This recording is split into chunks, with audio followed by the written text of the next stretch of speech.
Politik uang, politik uang, politik uang. Ini sampai kapan sih mau dibicarakan? Kok dari pemilu, dari sekian tahun ke sekian tahun, masih saja ulasan politik uang itu tidak pernah habis.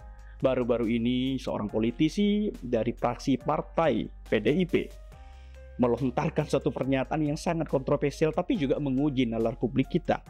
Bahwa politik uang udahlah, dilumrahkan saja katanya. Ini masuk akal apa tidak sih?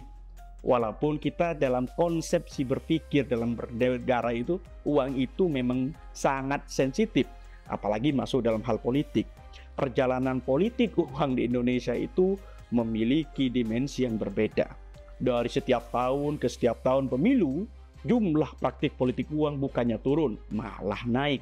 Padahal dalam peraturan pemerintah nomor 151 tahun 2000 tentang pelantikan, kemudian tentang pembahasan bahwa praktek uang itu memang sudah dibicarakan secara detail. Tetapi nyatanya praktek politik uang tidak cukup gerah. Entah apa yang mendasarinya. Tetapi pada kenyataannya politik uang telah membuat skematik tentang caleg dan kandidat bahwa mereka harus mengumpulkan sebanyak mungkin modal di awal untuk berkontestasi. Bayangkan saja di suatu kota besar di Indonesia, ada seorang caleg yang bercerita bahwa dia telah kehabisan sekian puluh miliar, namun dia gagal melenggang ke Senayan. Besar bukan? Ya, ini fakta. Fakta bahwa uang pada dasarnya memang tidak menjadi penjamin, tapi rata-rata uang telah menggambarkan bahwa masyarakat kita memang membutuhkan itu. Di Indonesia praktek uang itu memang tidak hanya uang, teman-teman. Ada juga berbentuk sembako, apalagi dengan made in negara yang dikatakan dengan bansos. Ya, istilah itu kita merujuk kepada praktik politik gentong babi yang baru-baru ini pemilu 2004 kemarin dijalankan. Katanya sih itu bantuan sosial, tapi pada kenyataannya memang berpengaruh kepada calon tertentu yang akhirnya memiliki suara terbesar pada pemilu kemarin. Di Filipina, ini praktek pun juga sama.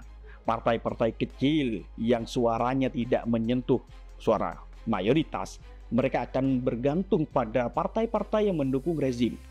Mulai dari rezim Macapagal, kemudian masuk kepada Duterte, ataupun pada zaman sebelumnya Marcos, semuanya sama.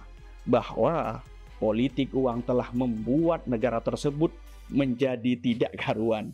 Oke, kemudian apakah ini tidak ada sih potret negara-negara yang sama dengan Indonesia yang menjalankan demokrasi, tapi politik uang justru malah tidak berkembang efektif? Oke, kita coba bandingkan dengan Argentina dan India. Kenapa kita harus mencontohkan dua negara tersebut? Ya, secara penduduk mereka juga banyak. India adalah salah satu negara populasi penduduk terbesar di dunia, termasuk negara yang terbesar menjalankan demokrasi. Di sana, partai-partai bekerja secara efektif, jumlah anggotanya besar, jumlah partainya pun banyak. Tapi ingat, mereka berbeda dengan kita. Dalam praktek apa, teman-teman?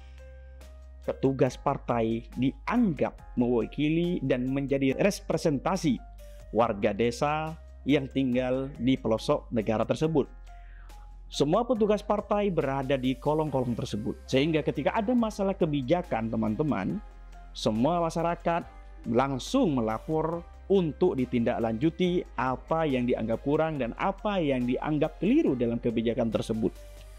Inilah berbeda dengan Indonesia.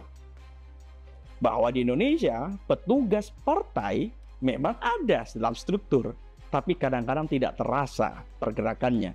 Sehingga menjelang pemilu, rata-rata kandidat dan caleg memiliki tim sendiri. Mereka juga tidak jarang untuk mempoles tim yang sudah lama mereka bentuk, sehingga perputaran uang kadang tidak setara antara caleg dengan yang lainnya.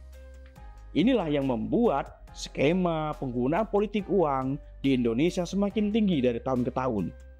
Dan juga berpengaruh bahwa pekerja partai dari masing-masing partai tidak menyentuh pada aspek publik.